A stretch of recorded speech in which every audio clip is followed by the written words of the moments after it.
Assalamualaikum dan salam sejahtera kepada semua ahli masyarakat yang saya kasihi. Alhamdulillah, hari ini kita telah pun sampai ke episod ke-30 dalam siri 100 pesanan pengetua AI kepada masyarakat. Setiap episod dirakamkan dengan satu tujuan untuk memberi manfaat, membina jiwa dan mengajak kita semua menjadi masyarakat yang lebih positif, beradab dan saling menyokong.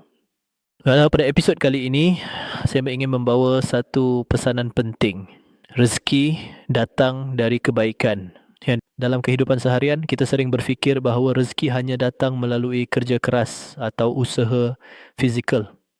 Betul, usaha itu sangat penting.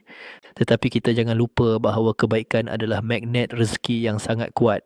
Kadang-kadang rezeki bukan hadir daripada apa yang kita buat untuk diri sendiri, tetapi melalui apa yang kita lakukan untuk orang lain.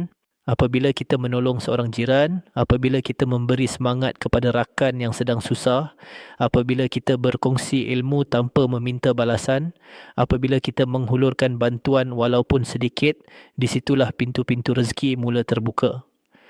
Kadang-kala rezeki itu bukan wang, tetapi urusan yang dipermudahkan, hati yang tenang, ada kesihatan yang baik, anak-anak yang mendengar kata, dipertemukan dengan orang yang baik, dijauhi masalah dan musibah, atau terbuka peluang yang tidak kita sangka. Semua ini adalah bentuk rezeki yang sering kita terlepas pandang. Masyarakat yang saya kasihi, jadikanlah kebaikan sebagai budaya harian kita. Jangan berkira untuk berbuat baik. Jangan ragu untuk membantu walaupun kecil.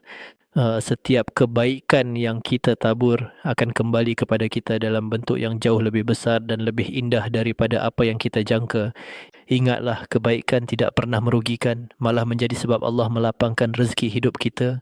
Akhir kata, jika pesanan ini memberi manfaat, jangan lupa subscribe channel Pengetua AI YouTube sebagai tanda sokongan untuk terus menyebarkan motivasi dan kebaikan kepada masyarakat kita. Terima kasih atas sokongan yang tidak pernah putus. Semoga Allah memberkati setiap langkah kita.